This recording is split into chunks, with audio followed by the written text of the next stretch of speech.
దయచేసి తెరవండి. మాథ్యూ 8:10. యేసు ఈ మాట విని ఆశ్చర్యపడి, యేసు ఆశ్చర్యపడ్డాడు అనే మాట మనం చదువుతున్నాం. యేసును ఎవరైనా ఆశ్చర్యపరచగలరా? Can anyone surprise Jesus? ఎందుకంటే ఎవరిని ఆశ్చర్యపరుస్తాము? తెలియని వారిని ఆశ్చర్యపరుస్తాం, మరుగైన విషయాలను ఆశ్చర్యపరుస్తాం. కానీ తెలిసిన వారిని ఆశ్చర్యపరిచేదేముంది? మరి యేసయ్యకు తెలియనిది ఏమైనా ఉందా? Is there anything that Jesus doesn't know? Thank you నాన్న. ఆయన సమస్తము ఎరిగినటువంటి వాడు. ఆయన్ని మనము ఎవరైనా ఆశ్చర్యపరచగలరా? యేసయ్యకు బైబిల్లో ఎన్నో పేర్లు ఉన్నాయి. అందులో ఒక పేరు ఏమిటంటే ఆశ్చర్యకరుడు. నేనేం చెప్పలేదు, కానీ మీరు ఆన్సర్ చెప్పేశారు. ఎందుకంటే మనం మాట్లాడుకుంటున్న విషయానికి తగిన ఆ పేరు మీకు వెంటనే మనసులో స్ఫురించింది. Yes, Jesus is called wonderful. ఆయన ఆశ్చర్యకరుడని పిలువబడ్డాడు. ఆశ్చర్య కార్యాలు చేసేవాడు. అపొస్తలుడైన యోహాను ఆయన గురించి రాస్తూ తన సువార్త చివరి అధ్యాయము చివరి వచనములో ఆయన చేసినటువంటి సూచక్రియలు, మహత్కార్యాలు ఇంకా చాలా ఉన్నాయి. మరి వాటన్నిటిని గురించి రాస్తే ఈ భూలోకం కూడా సరిపోదు, చాలదు అన్నాడు. ఎవడును లెక్కింపజాలనన్ని అద్భుతములు చేయువాడు అని ఆయన గురించి రాయబడింది.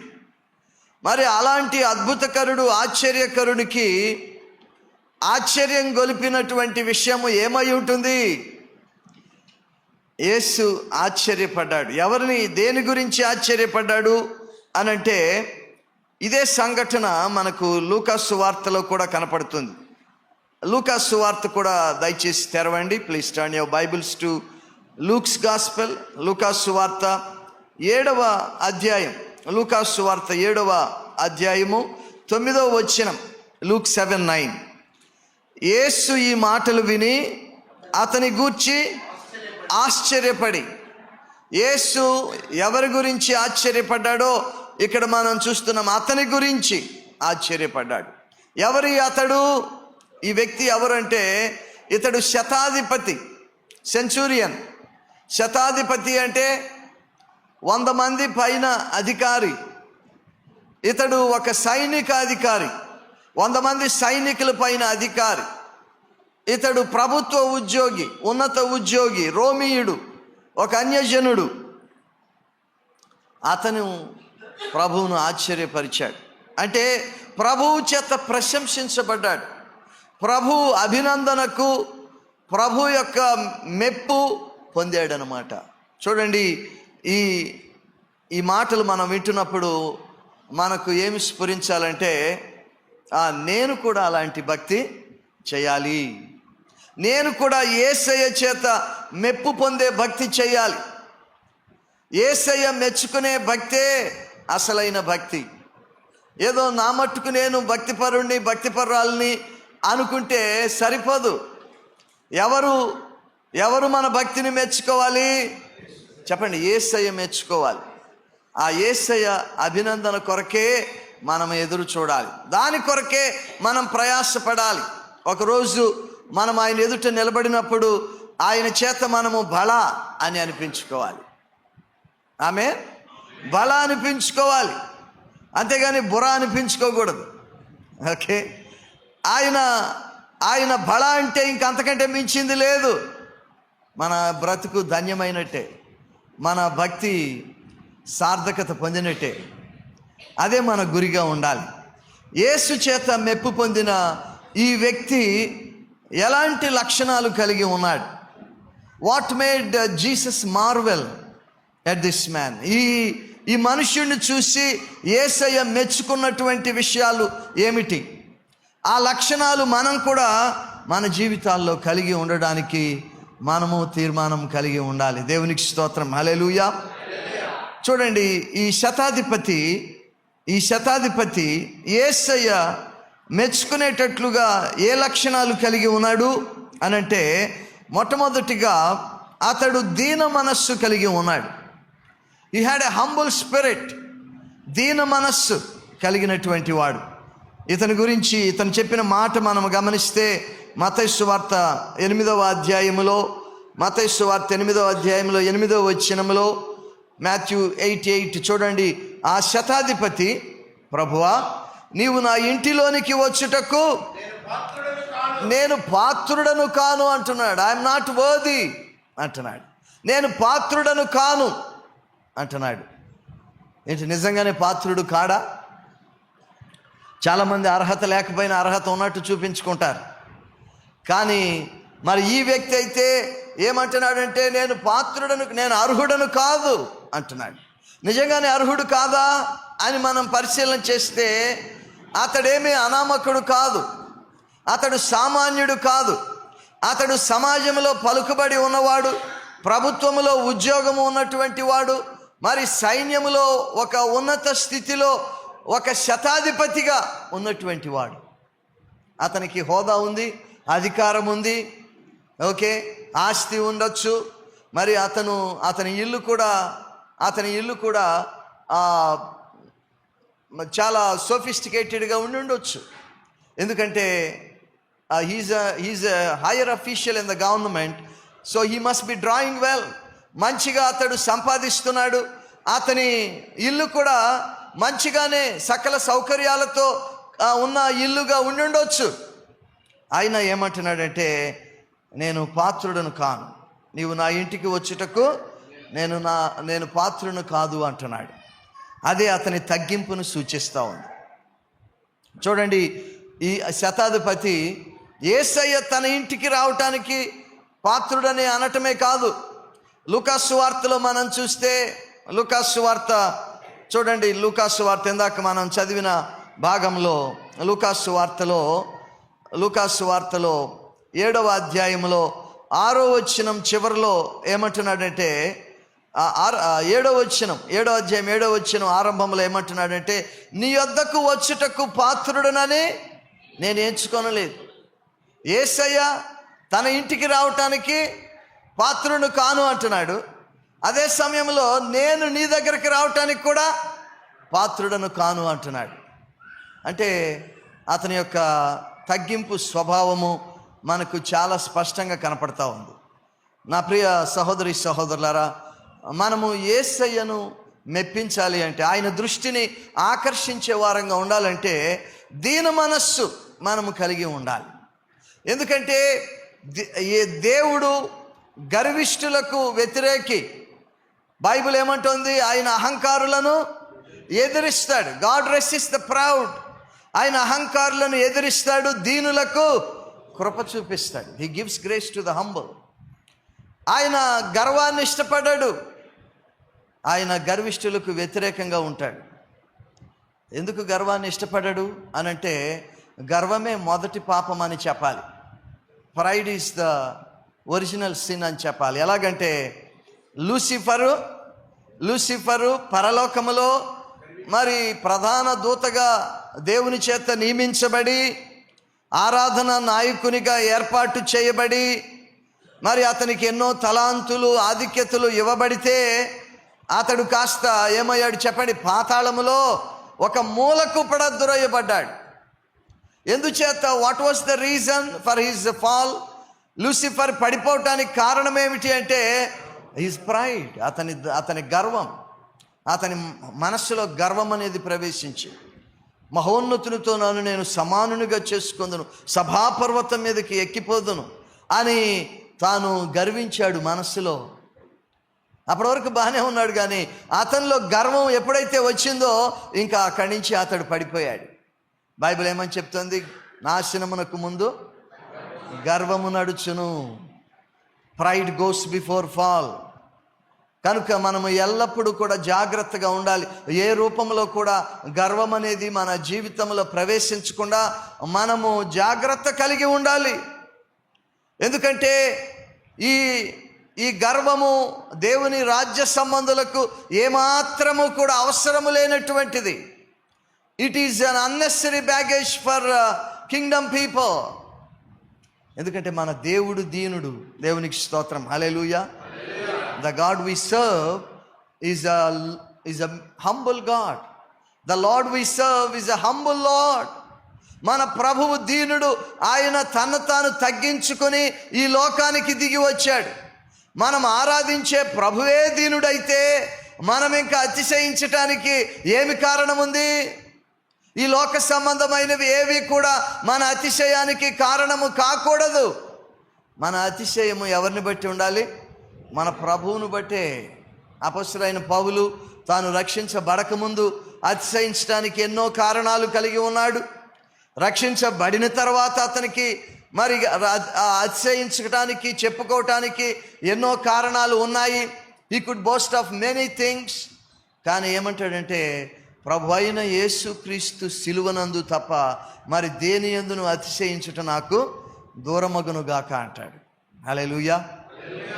కనుక నా ప్రియ సోదరి సోదరులారా, మనము మన ప్రభువును మెప్పించాలి అంటే, మన ప్రభువు ప్రశంస పొందే భక్తి మనం చేయాలి అంటే, మనము గర్వానికి దూరంగా ఉండాలి, దీన మనస్సును కలిగి ఉండాలి. The Centurion had many reasons to boast.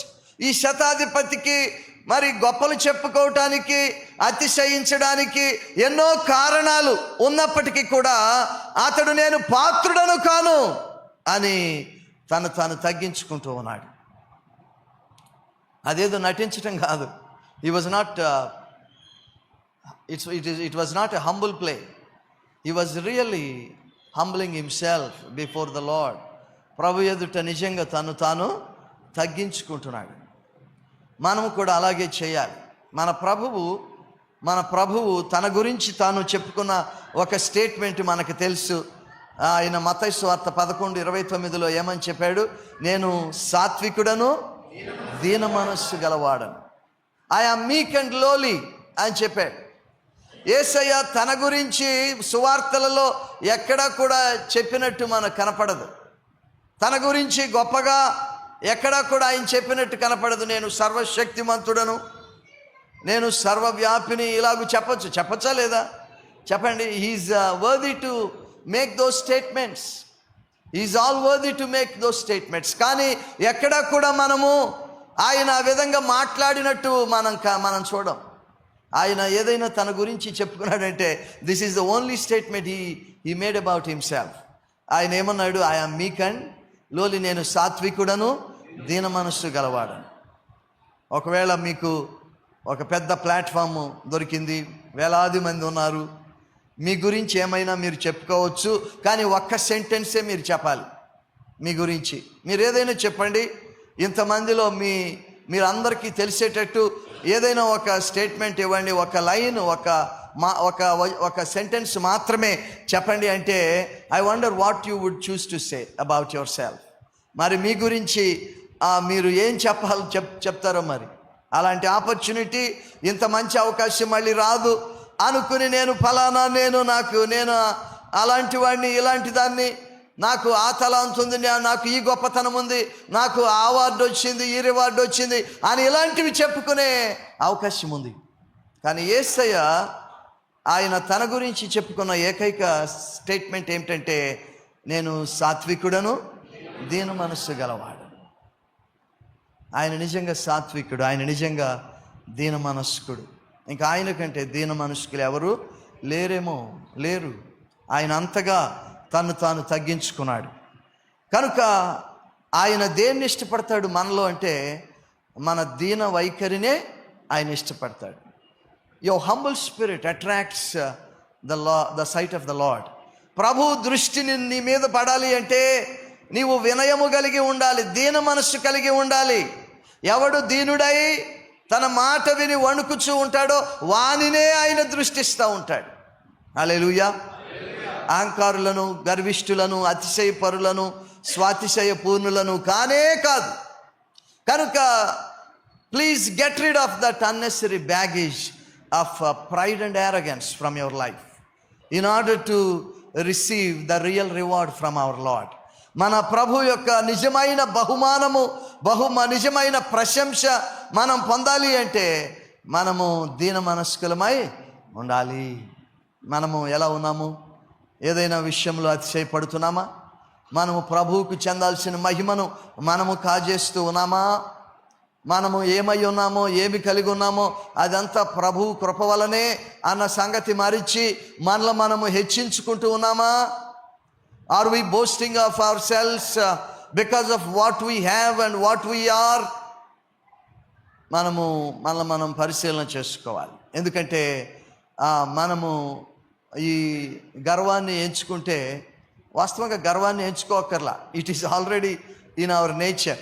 ఈ గర్వం అనేది మన పతన స్వభావములో భాగం.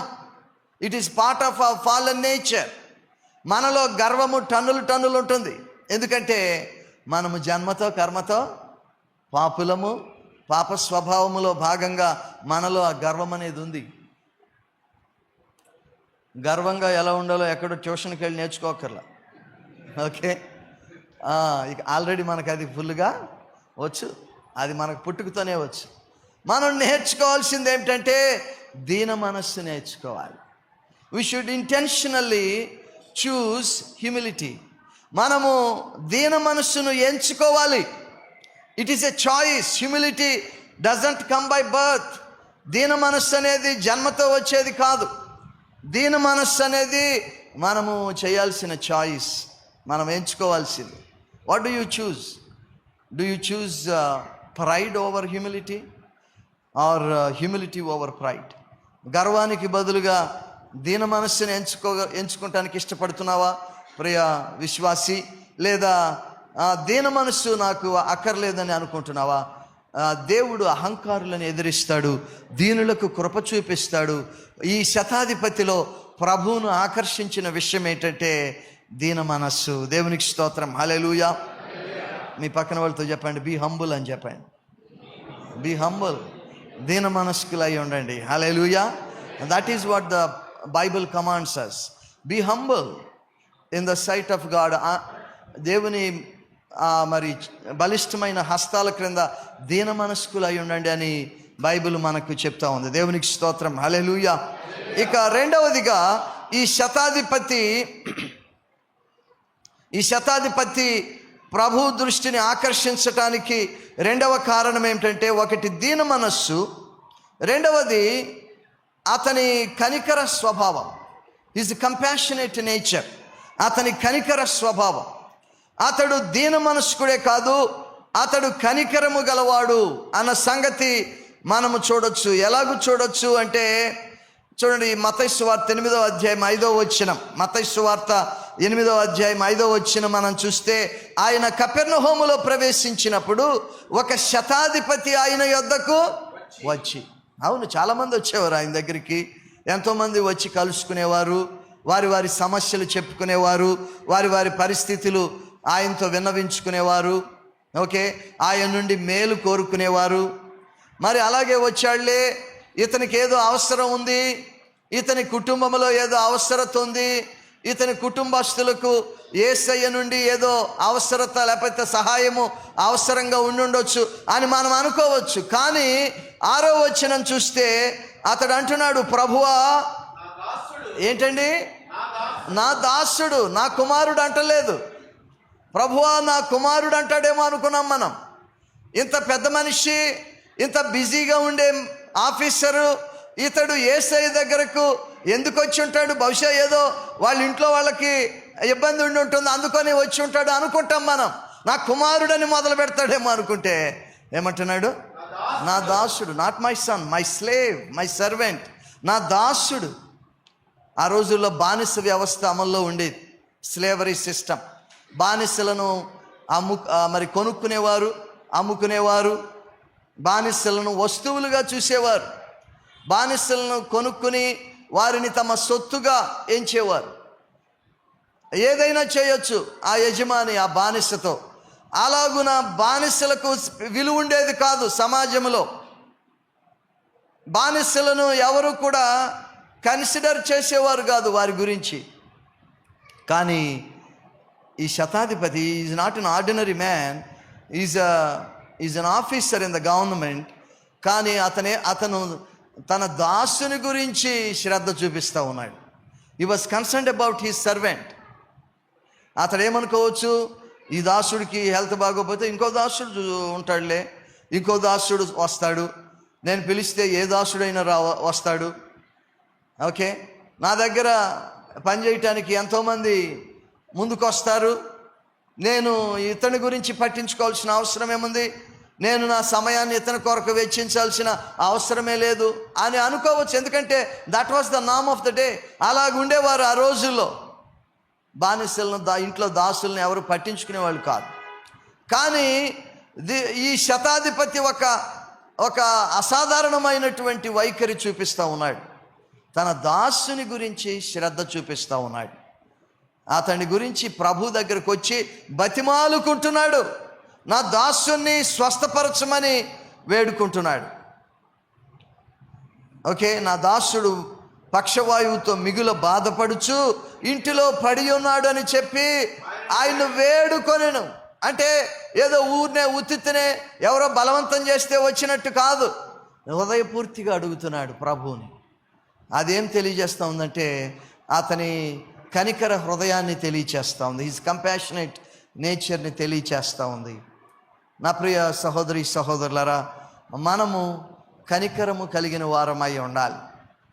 ఎందుకంటే మన ప్రభు దృష్టిని మనం ఆకర్షించాలి అంటే మనము కూడా ఎలాంటి వారమై ఉండాలి? కొంచెం గట్టిగా చెప్పండి. కనికరము గలవారమై ఉండాలి. ఎందుకంటే మన ప్రభువు కనికర సంపన్నుడు. He is an ocean of compassion. ఆయన కనికర సముద్రుడు. ఆయన గురించి మనము సువార్తలలో 1 కాదు 2 కాదు ఎన్నో పర్యాయాలు చదువుతాం. ఏమనంటే ఆయన కనికరపడి అనే మాట మనం చదువుతాం. మీరు సువార్తలు తిరగేస్తూ ఉంటే మీకు చాలాసార్లు కనపడుతుంది ఈ మాట.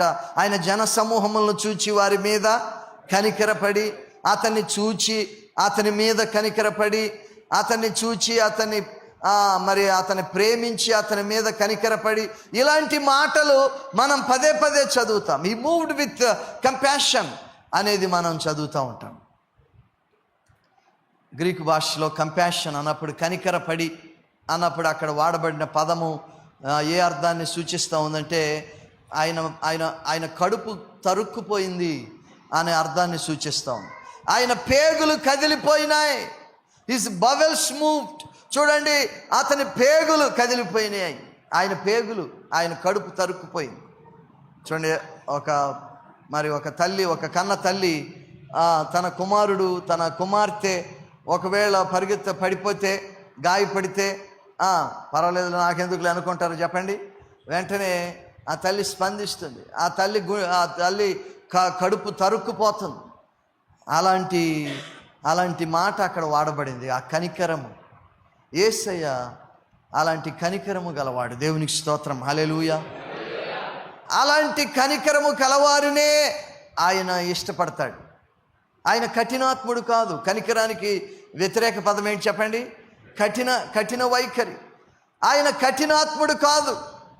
ఆయన మనుషులను వారి ఇబ్బందుల్లో చూసి ఆయన కఠినంగా ప్రవర్తించేవాడు, కఠినంగా వ్యవహరించేవాడు కాదు.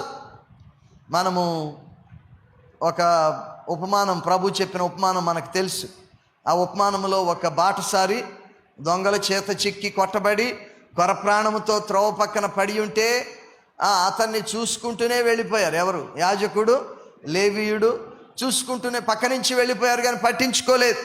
కానీ ఒక వ్యక్తి అతని గురించి శ్రద్ధ చూపించి అతన్ని పరామర్శించాడు, అతని బాగోగులు పట్టించుకున్నాడు.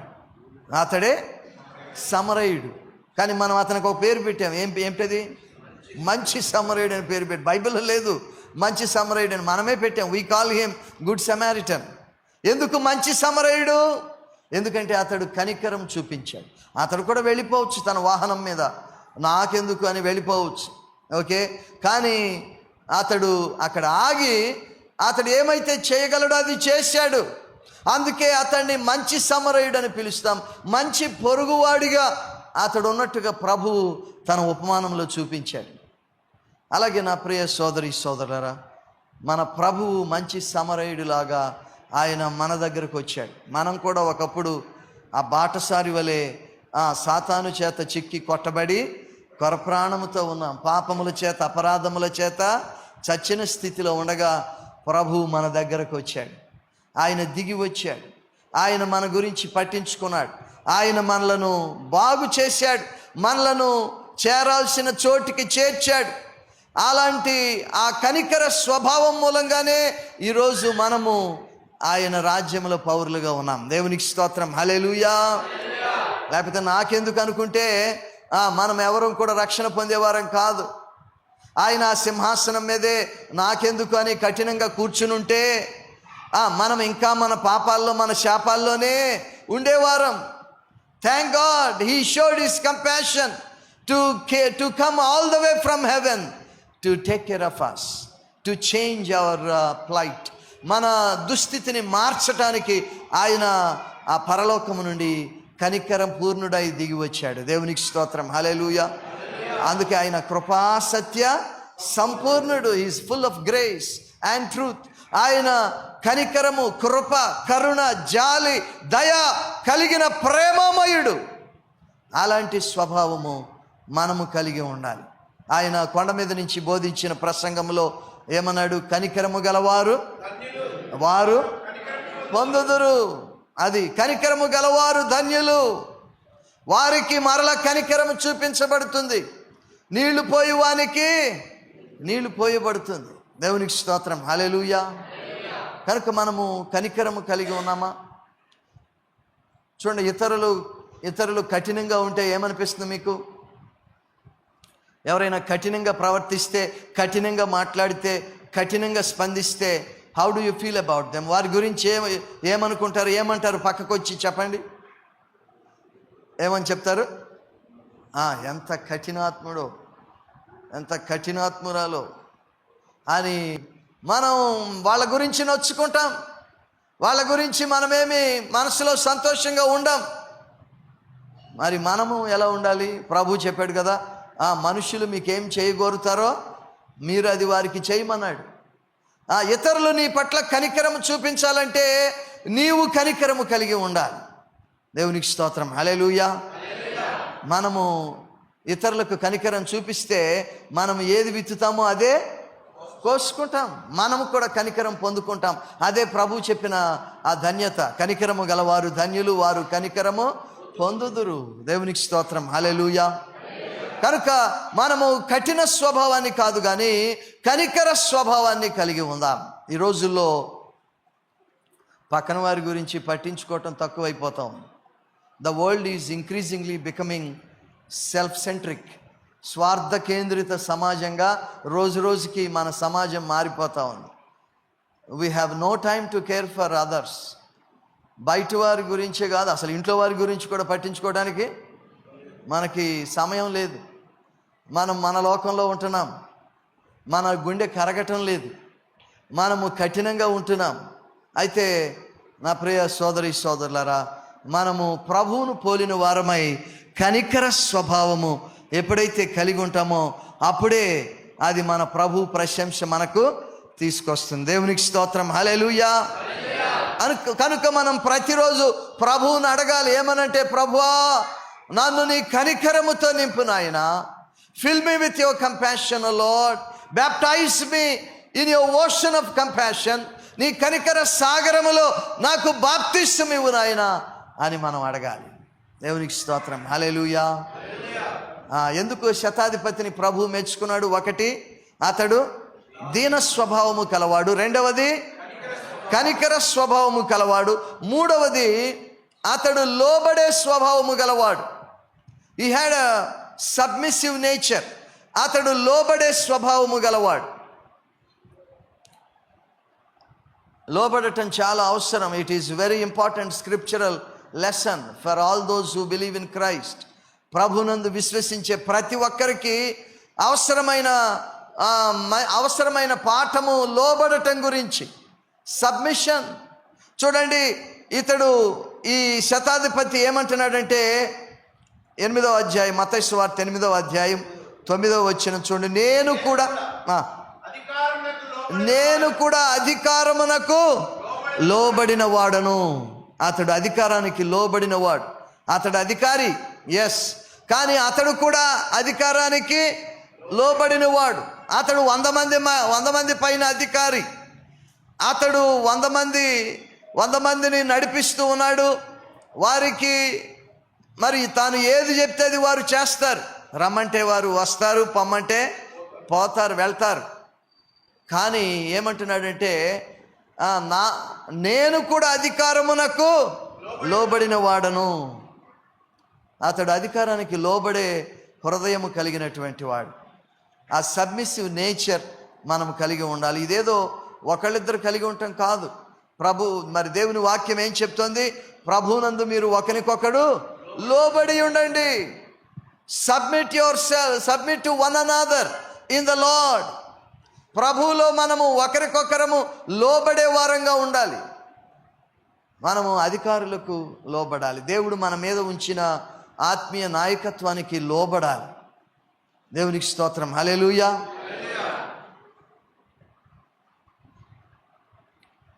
యేసయ్య కంటే అధికారం కలిగిన వారు ఎవరున్నారు? కానీ ఆయన కూడా లోబడ్డాడు. ఆయన ఒక మానవునిగా ఈ భూమి మీదకి వచ్చాడు కాబట్టి ఆయన కూడా లోబడ్డాడు. చూడండి, లూకాసు వార్తలో ఒక వాక్య భాగం మనం చూద్దాం. లూకాసు వార్త 2వ అధ్యాయము. లూకాసు వార్త 2వ అధ్యాయం 51వ వచనం చూడండి. Luke 2:51. లూకాసు వార్త 2:51.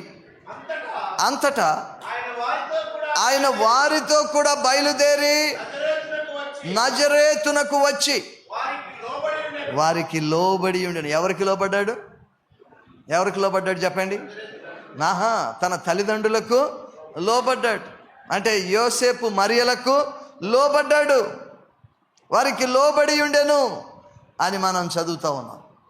ఊహించగలరా? సర్వలోక సృష్టికర్త, ఎవని మూలముగా సమస్తము కలిగిందో, ఎవరు లేకుండా ఏది కలగలేదో ఆ సర్వ సృష్టికర్త తన మరి భూమి మీద తల్లిదండ్రులు అనబడిన వారికి ఆయన లోబడ్డాడు. He submitted himself. ఓకే, ఆయన తండ్రికి లోబడి ఈ లోకానికి వచ్చాడు కదా. ఆ పరలోకాన్ని విడిచిపెట్టి ఆయన ఈ లోకానికి తన తండ్రికి లోబడి వచ్చాడు. అందుకని ఆయన ఏమన్నాడు? దేవాన్ని చిత్తము చేయుట నాకు సంతోషం అని చెప్పి ఆయన తాను లోబరుచుకుని ఈ లోకానికి వచ్చాడు. He submitted himself to the will of the father and he came down in to this world. ఆయన లోబడ్డాడు. ఆయన మన నుంచి ఏం కోరుతా ఉన్నాడు? లోబడాలని కోరుతున్నాడు. దేవునికి స్తోత్రం. హల్లెలూయా. చూడండి, హెబ్రీలకు రాసిన పత్రికలో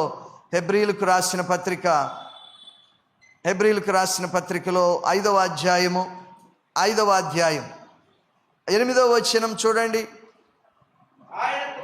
ఆయన కుమారుడయుండియు తాను పొందిన శ్రమల వలన విధేయత నేర్చుకున్నాడు.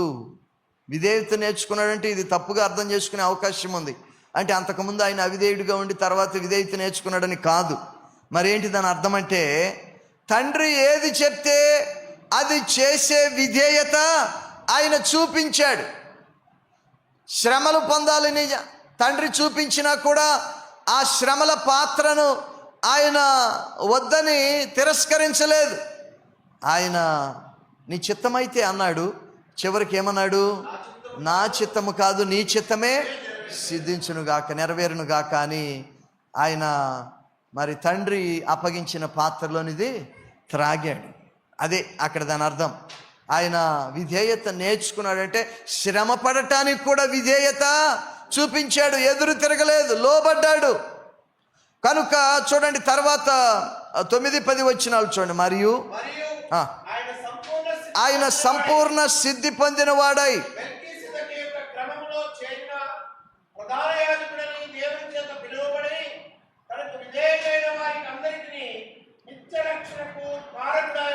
చూడండి, ఇక్కడ రెండోసారి విధేయత అనే మాట వస్తుంది.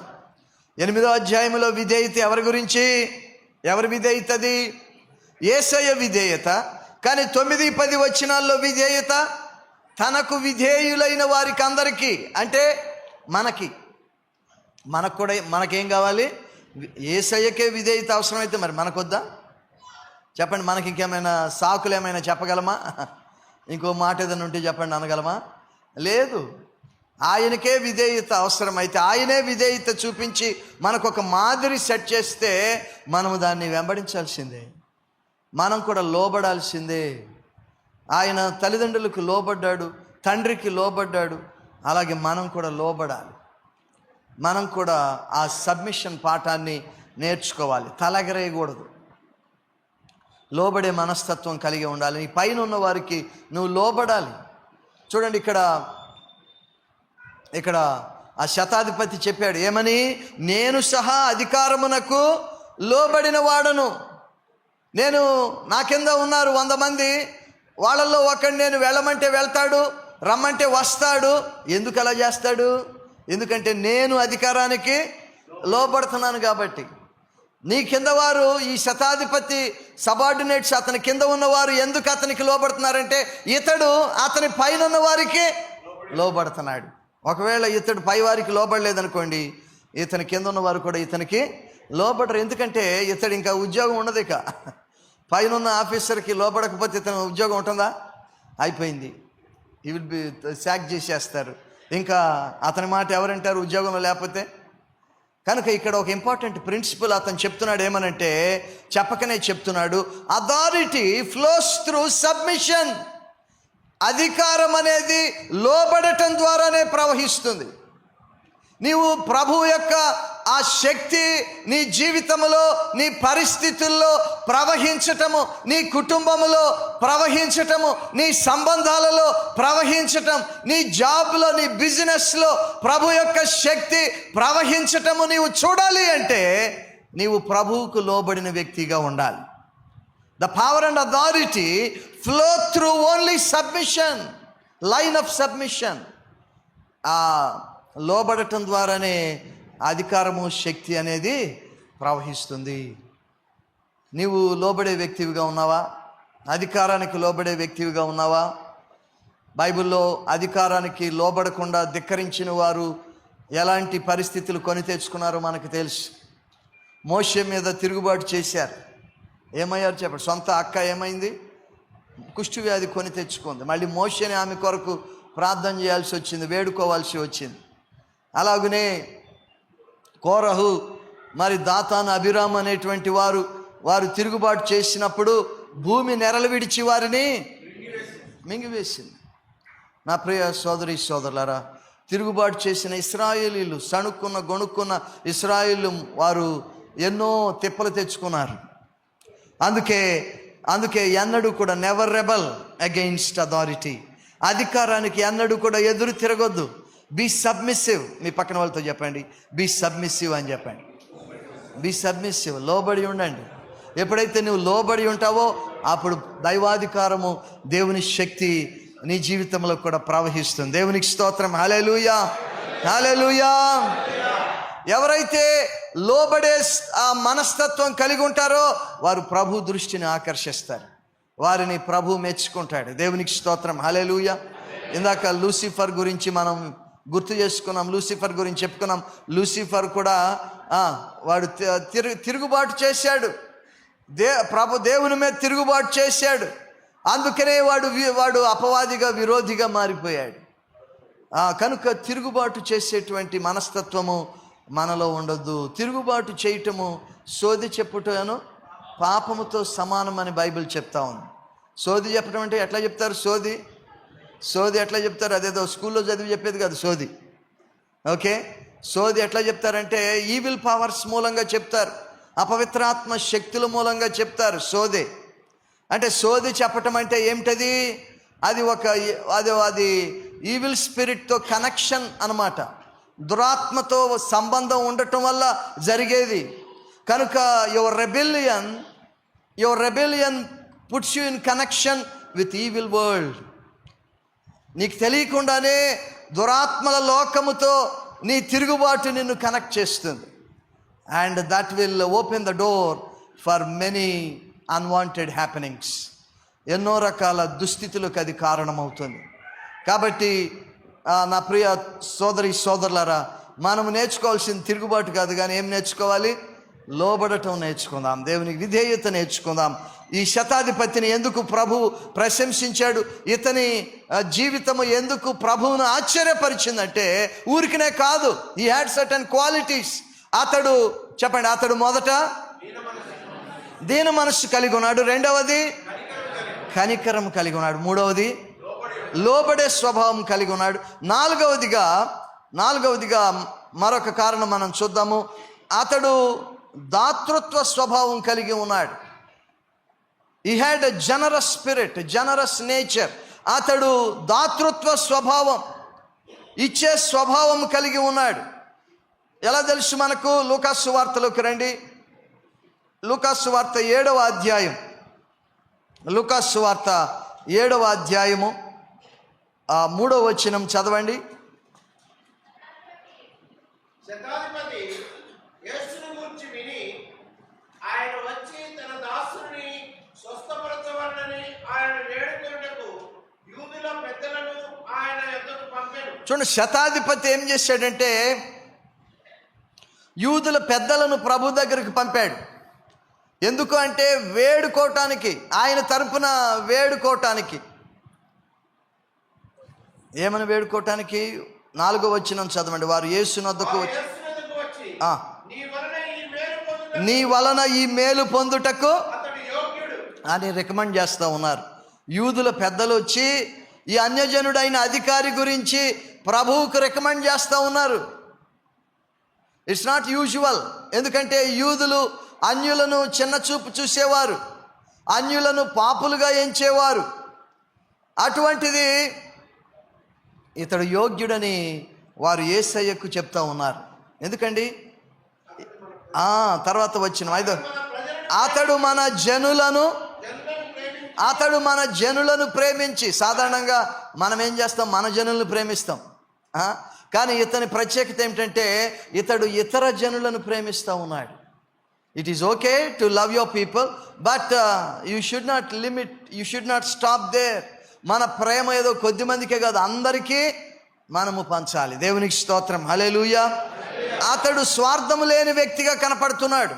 అతడు మన జనులను ప్రేమించి మనకు సమాజ మందిరము తానే కట్టించాడు. చూసారా? ప్రేమించి ఏం చేశాడట? సమాజ మందిరం కట్టించాడు. అంటే ఒక లైక్ చర్చ్ అనమాట, యూదులు కూడుకునే స్థలం, సినగాగ్.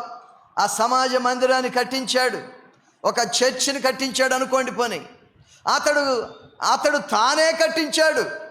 ఏదో ప్రభుత్వంలో ఉన్నాడు కాబట్టి మరి ప్రభుత్వ నిధులు తీసుకొచ్చి కట్టించటం కాదు, లేకపోతే మరి ఇంకా ఏదో సిఎస్ఆర్ సొమ్ములు తీసుకొచ్చి కట్టించటం కాదు.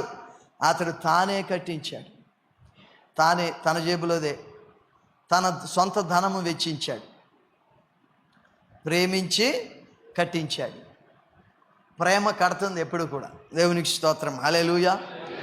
Love builds up. ప్రేమించి కట్టించాడు. తన ప్రేమను ఆ విధంగా నిరూపించాడు. చేతలలో నిరూపించబడిన ప్రేమ ఉత్తుత్తి ప్రేమ.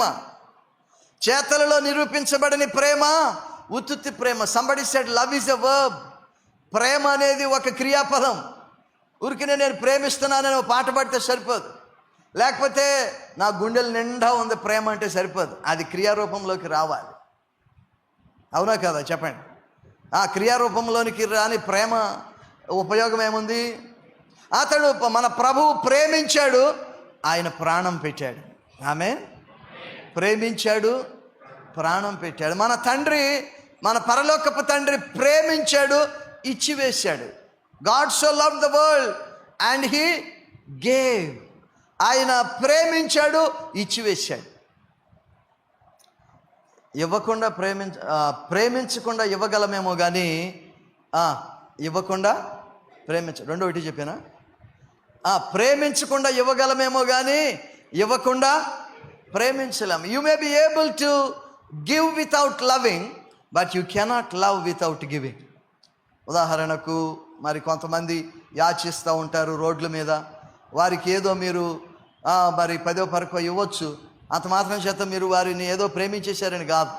You can give without loving, but you cannot love without giving. ప్రేమిస్తున్నానని చెప్పి ఇవ్వకపోతే కుదరదు. True love always tries to give away. నిజమైన ప్రేమ ఇచ్చివేయటానికి ప్రయత్నిస్తూ ఉంటుంది. ఓకే, యేసయ్య తండ్రి ప్రేమించాడు, తన ఏకైక కుమారుణ్ణి ఇచ్చివేశాడు. అలాగే యేసయ్య ప్రేమించాడు, తన ప్రాణమే ఇచ్చివేశాడు. క్రైస్తవ్యము దాతృత్వ పునాదుల మీద కట్టబడింది. మరి దైవత్రిత్వములోని ముగ్గురు కూడా దాతృత్వ పరులే. ముగ్గురు వ్యక్తులు కూడా తండ్రి ఇచ్చివేశాడు, కుమారుడు తన ప్రాణాన్ని ఇచ్చేశాడు, పరిశుద్ధాత్ముడు ఆయన హీ గివ్స్ గిఫ్ట్స్, ఆయన వరాలు ఇస్తాడు. ఆయన కూడా దాచుకునేవాడు కాదు, ఇచ్చేవాడే. దేవునికి స్తోత్రం, హల్లెలూయా. కనుక క్రైస్తవ ఉపదేశ సారమే, క్రైస్తవ జీవిత సారమే దాతృత్వం, ప్రేమతో కూడిన దాతృత్వం. కనుక మనము ప్రభు దృష్టిని ఆకర్షించాలంటే ప్రేమించే వారముగా, ఇచ్చేవారంగా ఉండాలి. ఈ శతాధిపతి అతడు ఈ లూకాసు వార్తలోనే 7వ అధ్యాయంలోనే 2వ వచనంలో మనం చూస్తే ఒక శతాధిపతికి ఏంటంటే ఒక శతాధిపతికి ప్రియుడైన దాసుడు. ఇది చాలా అనూజువల్ ఎక్స్ప్రెషన్ అన్నమాట. శతాధిపతికి దాసుడు ఒకడు ఉన్నాడంటే పర్లేదు, కానీ ప్రియుడైన శతాధిపతికి దాసుని మీద అంత ప్రేమ ఎందుకు అవసరంలా ఆ రోజుల్లో? కానీ అతడు ప్రేమించాడు అనమాట, దాసుడిని కూడా ప్రేమించాడు. అలాగే మరి ఇతరులను ప్రేమించాడు, తన జాతి కాని వారిని, యూదులను ప్రేమించాడు. ప్రేమించాని నోటి మాటలు చెప్పటం కాదు, అతడు ఖర్చు పెట్టి సమాజ మందిరము కట్టించాడు. అలాంటి ప్రేమతో కూడిన దాతృత్వము యేసయ్య దృష్టిని తప్పకుండా ఆకర్షిస్తుంది, ఆశ్చర్యపరుస్తుంది. ఎందుకంటే he himself is personification of love and generosity. ఆయన ప్రేమ దాతృత్వాలు మూర్తి భవించిన ప్రభువు. ఆయన ఇచ్చినంతగా ఎవ్వరు ఇవ్వలేరు. No one can out give our lord. మన ప్రభు ఇచ్చినంతగా ఎవరైనా ఇవ్వగలరా? చెప్పండి, ఎవరైనా ఇవ్వగలరా? ఎంతోమంది గొప్ప గొప్ప దాతలు ఉన్నారు. మరి గొప్ప గొప్ప బిలియనీర్లు, వారెన్ బఫెట్ లాంటి వారు, బిల్ గేట్స్ లాంటి వాళ్ళు చాలా ఇస్తున్నారు, వెరీ గుడ్. కానీ దేవుని కంటే ఎక్కువ ఇచ్చేవాళ్ళు ఎవరు కూడా లేరు. No one can out give God. ప్రభు కంటే ఎక్కువ ఇచ్చేవాళ్ళు లేరు. అందుకే ఇచ్చేవాళ్ళు అంటే ఆయనకి ఇష్టం, ప్రేమించేవాళ్ళు అంటే ఆయనకి ఇష్టం. వారిని ఆయన మెచ్చుకుంటాడు, వారిని ఆయన ప్రశంసిస్తాడు. ఓకే, మీ పక్కన వాళ్ళతో చెప్పండి, బీ ఎ గివర్ అని చెప్పండి. బీ ఎ గివర్, ఇచ్చేవాడుగా ఉండండి. కానీ మనకు సాధారణంగా ఎలా ఉండటం ఇష్టం? మనకు ఎలా ఉండటం ఇష్టం చెప్పండి?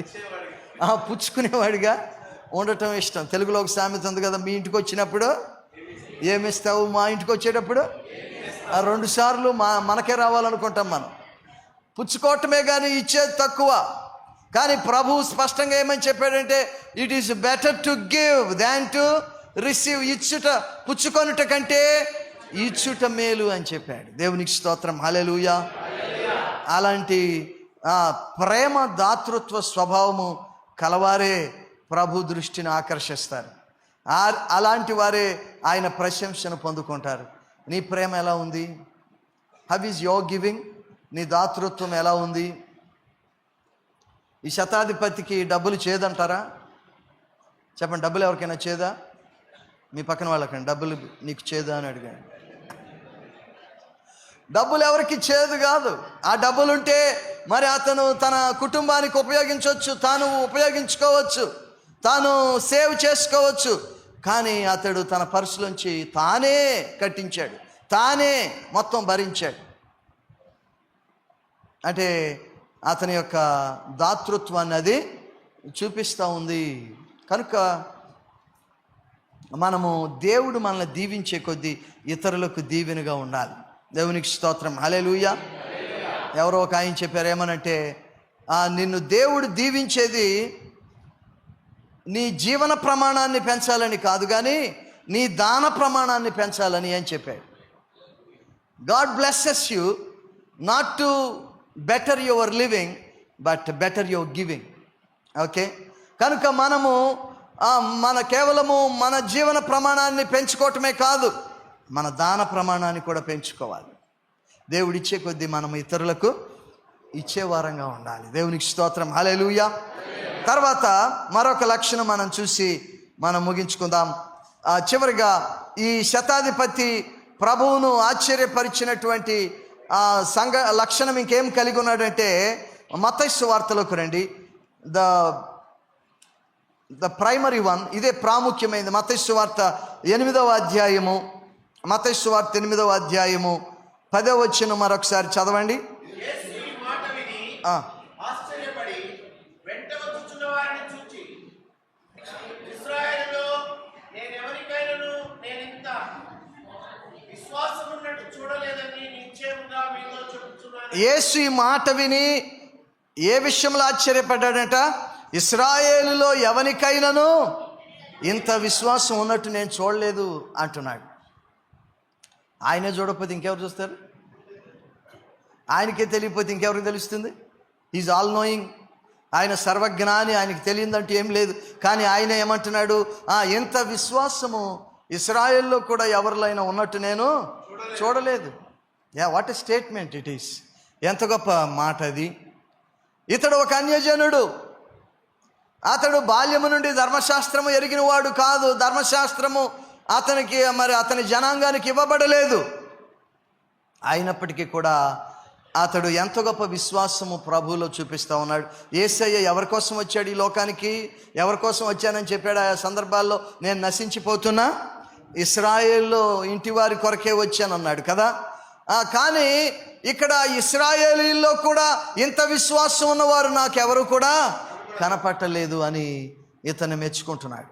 ప్రభు దృష్టిని ఆకర్షించే మరొక గొప్ప విషయం ఏంటంటే, నీ విశ్వాసం, నీ అచంచలమైన సంపూర్ణమైన విశ్వాసం.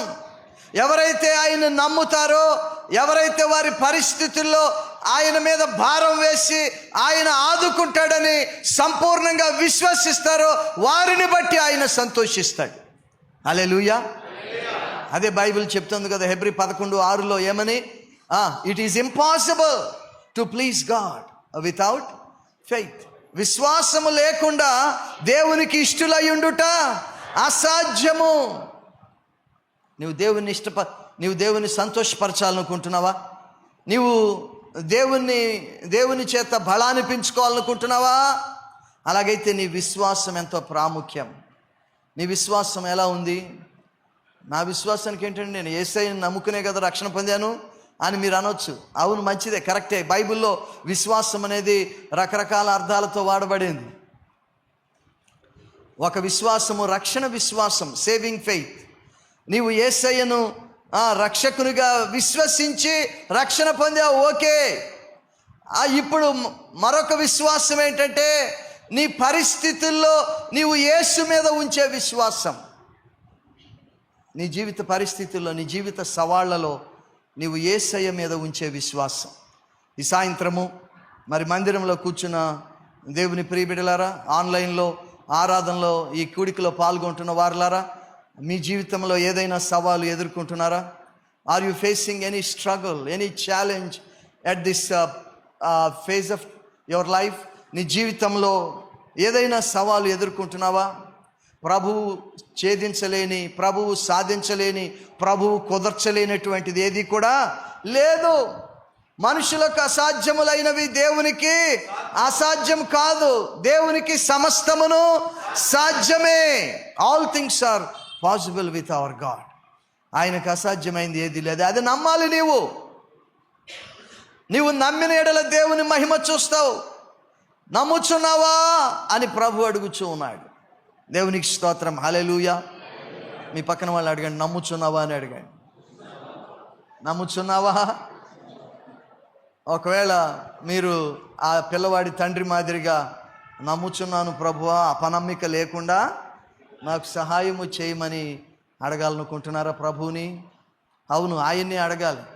మన విశ్వాసం లోపంగా ఉంటే దాన్ని బలపరచమని, వృద్ధి చేయమని ఎవరిని అడగాలి? అపోస్తులు ఎవరిని అడిగారు? ప్రభువా మా విశ్వాసము వృద్ధి పొందించమని ప్రభువుని అడిగారు. అలాగే మనము కూడా ప్రభువుని అడగాలి. ఎందుకంటే మన విశ్వాసమునకు కర్తయు దాన్ని కొనసాగించేవాడు ఆయన. Is the author and the finisher of our faith.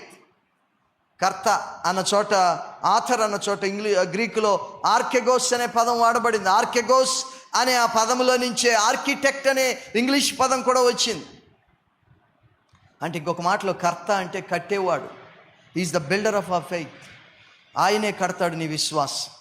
ఏదైనా పరిస్థితుల వల్ల నీ విశ్వాసం సన్నగిలిందా? ఆస్క్ ద లార్డ్, ప్రభువుని అడుగు. Ask the Lord of impossibilities. అసాధ్యాలను సుసాధ్యం చేసే మన ప్రభువును మనము అడిగితే ఆయన మన జీవితాల్లో తాను చేయాలనుకున్న అద్భుతానికి అవసరమైన విశ్వాసాన్ని ఆయనే పెంపొందింపజేస్తాడు. He fills you with faith. He gives you the faith as gift. ఆయన విశ్వాసము అనే వరాన్ని కూడా ఇస్తాడు. దేవునికి స్తోత్రం. హల్లెలూయా, హల్లెలూయా. ఆవగింజంత విశ్వాసము నీవు కలిగి ఉంటే కొండను చూచి సముద్రంలో పడమంటే పడుతుందని చెప్పాడు. అంటే ప్రతి కొండ దగ్గరికి వెళ్ళి పడమని చెప్పమాకండి, ఓకే?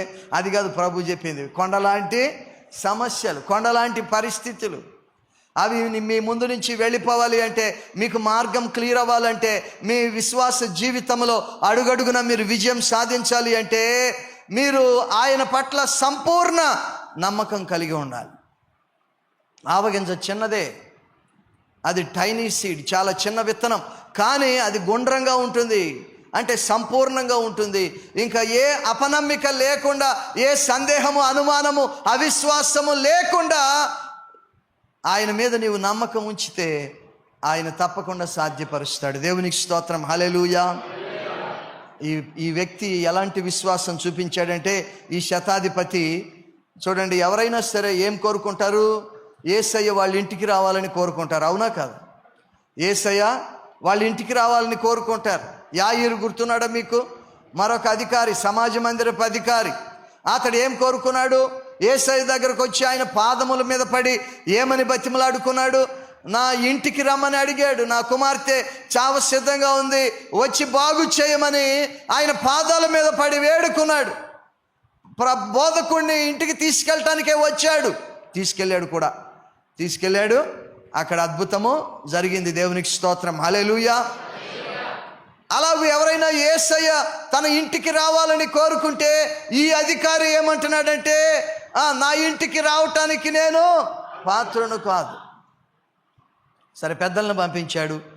పెద్దలు చెప్పారు, రికమెండ్ చేశారు, అయ్యా మరి ఈయన యోగ్యుడని చెప్పారు. చెప్తే యేసయ్య కూడా ముగ్ధుడయ్యాడు. అతని ప్రేమ, అతని దాతృత్వ స్వభావాన్ని బట్టి యేసయ్య కూడా ఎంతో ఇంప్రెస్ అయ్యాడు.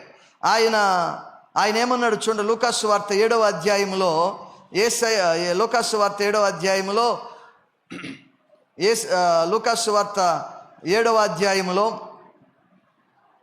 6వ వచనం చూస్తే, కావున యేసు, అది మామూలుగా అన్నిసార్లు జరగదు. మనుషులు చెప్పారని కదలడు ఆయన ఎప్పుడు కూడా. ఆయన మనుషులు నడిపింపు ప్రకారం నడిచేవాడు కాదు. ఎవరైనా రెండయ్యా ఇక్కడ మీటింగ్ ఉంది అంటే వెళ్ళిపోయే వ్యక్తి కాదు ఆయన, ఓకే? లేకపోతే అందరూ ఎదురు చూస్తున్నారు నీకోసం, రమ్మంటే పదండి నేను కూడా వస్తాను అనేవాడు కాదు. నేను ఇతర సమీప గ్రామాలకు వెళ్ళాలంటాడు. నువ్వు పండగకి వెళ్ళొచ్చు కదా అంటే ఆయన వెళ్ళలేదు. అదేమనంటే ఏమనేవాడు? నా సమయం ఇంకా రాలేదనేవాడు. అలాగ మనుషులు చెప్పినట్టు ఆయన చేసేవాడు కాదు. కానీ ఇక్కడ ఎప్పుడైతే యూదుల పెద్దలు ఆయనతో చెప్పారో అక్కడ చక్కటి మాట రాయబడింది, కావున యేసు వారితో కూడా వెళ్ళాను. ఆయన బయలుదేరాడు. ఓకే పదండి వెళ్దాం అని బయలుదేరాడు. అలా బయలుదేరగానే వెంటనే ఆ పెద్దలు మరి శతాధిపతికి వాట్సాప్ మెసేజ్ పంపించి ఉంటారు, బయలుదేరాము, అయ్యగారు వస్తున్నారు, ఇంకా కాసేపట్లో అక్కడ ఉంటాం, 10 నిమిషాలు అక్కడ ఉంటాం అని పెడితే ఆయన వెంటనే మెసేజ్ పెట్టాడు మళ్ళీ వెనక్కి. ఏమనంటే, బోధకుడిని శ్రమ తీసుకోవద్దని చెప్పండి, ఆయన నా ఇంటికి రావటానికి నేను పాత్రుడు కాను. ఇదేంటి మరి ఏం చేయమంటావంటే, ఆయన మాట మాత్రము సెలవిస్తే చాలు. అదే మొక్క వాళ్ళు చెప్పారు యేసయ్యకి, నేను రావద్దు అంటున్నాడు సార్, మీరు బయలుదేరారు కానీ ఆయన ఏమో రావద్దు అంటున్నాడు. ఇదేంటయ్యా మరి ఏమన్నాడంటే, మీరు ఒక మాట సెలవిస్తే చాలు అనేసరికి ఆయన ఆశ్చర్యపోయాడు. ఇశ్రాయేల్లో కూడా ఇలాంటి విశ్వాసం నేను చూడలేదే. ఇశ్రాయేలు సమాజ మందిరపు అధికారి నన్ను ఇంటికి తీసుకెళ్ళాడు, కానీ ఈ రోమీయుడైన శతాధిపతి నన్ను మాట మాత్రం సెలవిస్తే చాలు అంటున్నాడు అని ఆయన ఆశ్చర్యపోయాడు. దేవునికి స్తోత్రం, హల్లెలూయా. ఆయన మాటలో శక్తి ఉంది, ఆయన వాక్యములో శక్తి ఉంది.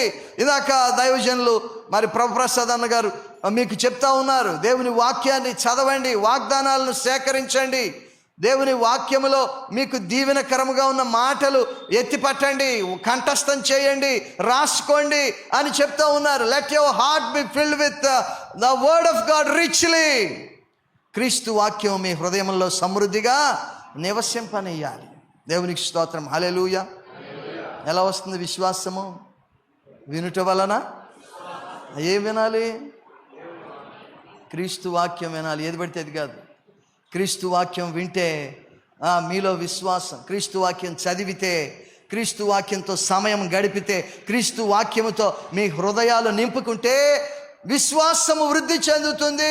విశ్వాసమే విజయం తెచ్చిపెడుతుంది. దేవునికి స్తోత్రం, హల్లెలూయా. కనుక నీ విశ్వాసం ఎలా ఉంది? ఆయన వాగ్దాన వాక్యాన్ని నమ్ముతున్నావా? ఆయన మాట, ఆయన తన వాక్కును పంపి వారిని బాగు చేశాను. ఆయన మాట మాత్రము సెలవిచ్చినప్పుడు ఆ దాసుడు స్వస్థత పొందాడు. యేసయ్య రాలేదు అతని ఇంటికి, ఈయన కూడా ఆయన యేసయ్య దగ్గరికి వెళ్ళలేదు. వాక్కు ద్వారా అద్భుతం జరిగింది. దేవునికి స్తోత్రం, హల్లెలూయా. ఆయన వాక్కు నేటికి అద్భుతాలు చేస్తుంది. ఎందుకంటే ఆయన వాక్కు సజీవమైన వాక్కు, ఆయన వాక్కు నిరంతరము నిలిచే వాక్కు. ఆయన వాక్కు ఆకాశములు భూమి గతించినా గతించని వాక్కు. దేవునికి స్తోత్రం, హల్లెలూయా. It stands for ever and it works for ever. అది నిరంతరము నిలుస్తుంది, ఎల్లప్పటికీ పనిచేస్తుంది. దేవునికి స్తోత్రం, హల్లెలూయా. నమ్మండి దేవుని ప్రియ బిడ్డలారా, ఆయన వాక్యాన్ని నమ్మండి, ఆయన వాక్యాన్ని చేపట్టండి. ఆయన వాక్యము అద్భుతాలు చేస్తుందని నమ్మండి. ఆయనే మీ జీవితాల్లో తన శక్తి కార్యాలు తప్పకుండా జరిగిస్తాడు. దేవునికి స్తోత్రం. ఇలాంటి లక్షణాలు ఇతనిలో ఉన్నాయి కాబట్టే ఇతడు ప్రభు దృష్టిని ఆకర్షించాడు, ప్రభు అభినందన పొందాడు, ప్రభువును ఆశ్చర్యపరిచాడు. కనుక అలాంటి భక్తి మనం చేయాలి. ఇలాంటి లక్షణాలు కలిగి ఉంటే మనకొక వాగ్దానం కూడా ఉంది. ఈ వాగ్దానం తీసుకుని మనము ముగించుకుందాం. Let us take it as the promise of God for our lives for this season. Hallelujah. మత్తయి సువార్తలో 8వ అధ్యాయములో 13వ వచనం చూడండి. మత్తయి 8:13. అంతటా యేసు ఇక వెళ్ళుము, నీవు విశ్వసించిన ప్రకారము. yes, హల్లెలూయా. మీటింగులు అయిపోయినాయి, ఇక వెళ్ళుము అంటున్నాడు. అయిపోయింది చివరికి కదా. ఇక వెళ్ళుము, నీవు విశ్వసించిన ప్రకారము నీకు అవునుగాక. హల్లెలూయా. అందరూ చప్పట్లు కొట్టి మన ప్రభువును గణపరుద్దాం. ఓ ఎస్, హల్లెలూయా, హల్లెలూయా. Let us claim this promise of Jesus for our lives. హల్లెలూయా, హల్లెలూయా. దీన్ని మనము ప్రభు వాగ్దాన వాక్యంగా తీసుకుందాము. నీవు విశ్వసించిన ప్రకారము నీకు అవునుగాక. ఏ పరిస్థితితో వచ్చావు ఈ మీటింగ్కి? ఏ సమస్యతో పోరాటం చేస్తున్నావు ప్రియ సోదర సోదరి? అయితే ప్రభు నీకు వాగ్దానం ఇస్తున్నాడు, నీవు విశ్వసించిన ప్రకారము నీకు అవునుగాక. ప్రార్థన చేసుకుందాం. తలలు వంచండి, ప్రార్థన చేసుకుందాం.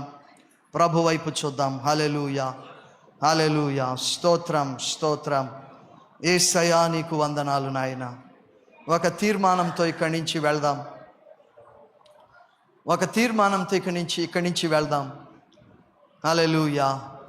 నేను నిన్ను మెప్పించే భక్తి చేయాలి నాయన, నిన్ను సంతోషపరిచే భక్తి, నీ అభినందన పొందే భక్తి నేను చేయాలి నాయన.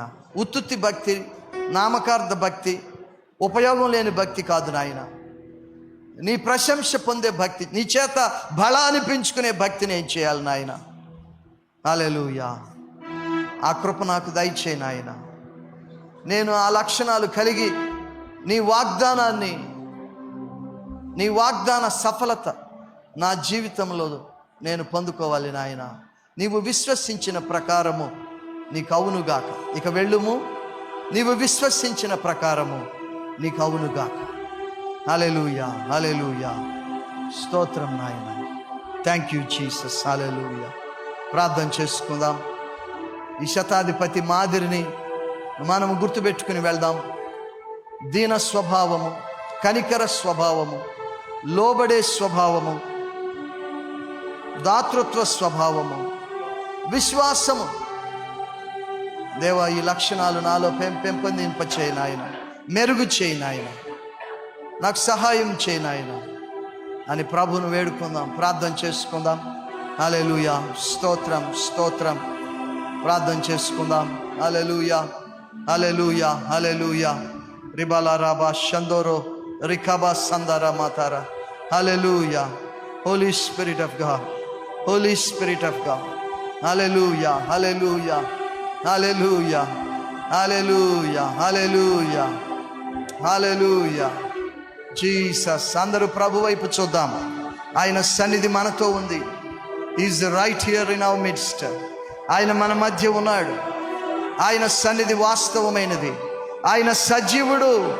ఆయన తన వాక్కును పంపి బాగు చేసేవాడు. హల్లెలూయా హల్లెలూయా. ఓ రబక సందరబతర. హల్లెలూయా హల్లెలూయా. స్తోత్రం స్తోత్రం స్తోత్రం.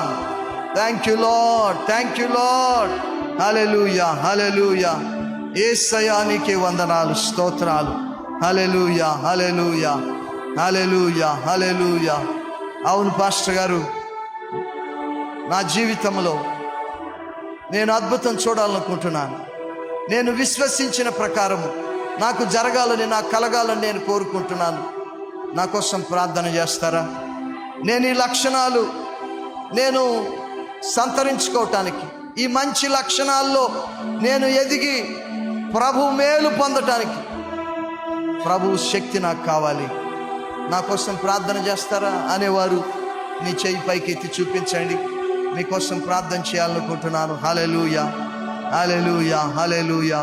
అనేక మంది సహోదరి సహోదరులు చేతులు పైకెత్తుతూ ఉన్నారు. ప్రభువుకే మహిమ కలుగును గాక, ప్రభువుకే మహిమ కలుగును గాక. ప్రభు మిమ్మల్ని తాకి స్వస్థపరచును గాక. ప్రభు మీ పరిస్థితుల్లో మీకు పరిష్కారము చూపును గాక. ప్రభు మీ ఆర్థిక పరిస్థితులను మీరు పరిష్కరించి సమృద్ధిని అనుగ్రహించును గాక. మిమ్మల్ని శారీరక అనారోగ్యాల నుంచి ఆయన విడిపించి స్వస్థులుగా చేయును గాక. మీ కుటుంబ పరిస్థితులను ఆయన సరిచేయును గాక. మీ ఉద్యోగ ప్రయత్నాలను ఆశీర్వదించును గాక. మీ వర్క్ ప్లేస్లో సవాళ్లను ఆయన అణిచివేయును గాక. మీకు ప్రమోషన్స్తో ఆయన అభివృద్ధిని కలగచేయును గాక. మీ బిజినెస్ని ఆయన ఆశీర్వదించి వృద్ధిలోకి నడిపించును గాక. ప్రతి విధమైన ప్రాణహాని, ప్రతి విధమైన బెడదల నుండి ప్రభు మిమ్మల్ని కాపాడును గాక. ప్రభు మీ పిల్లలకు మంచి భవిష్యత్తు ఇచ్చును గాక. హల్లెలూయా హల్లెలూయా హల్లెలూయా. పరమ తండ్రి, పరిశుద్ధుడా, నీకు వందనాలు. నీ సన్నిధి మాతో ఉన్నందుకై నీకు స్తోత్రాలు. నీ వాక్కును పంపి బాగు చేసే దేవుడు అయినందుకు మీకు స్తోత్రాలు. మా ప్రభువా, నిన్ను నమ్ముచూ ఉన్నాము. ఈ రాత్రి ప్రభువా, ఎందరైతే ప్రియ సోదరి సోదరులు చేతులు పైకెత్తి నా కోసం ప్రార్థన చేయమని చూపించారో నాయన, ఆ చేతులను మీరు చూశారు నాయన. వారిలో ఒక్కొక్కరిని మీరు దర్శించండి, దీవించండి నాయన. వారి పరిస్థితుల్లో మీరు జోక్యం చేసుకోండి, జవాబులు ఇవ్వండి, జయము దయచేయండి. నీకు సాక్షిగా నిలపండి నాయన. మేమందరము నీ చేత బలాన్ని పెంచుకునే భక్తి చేయటానికి మమ్మల్ని పురికొల్పండి, ముందుకు నడిపించండి. ఈ సంఘాన్ని దీవించండి, వర్ధిల్ల చేయండి. ఈ పరిచర్యలను దీవించండి, విస్తరింప చేయండి. నీ సేవకులు నాయన ప్రభు ప్రసాద్ అన్న గారిని, వారి కుటుంబాన్ని, వారి పరిచర్యలను, వారి భవిష్యత్తును బహుగా మీరు దీవించండి. సమస్త మహిమను మీకే చెల్లిస్తూ యేసు నామములో అడుగుచున్నాము తండ్రి, ఆమేన్.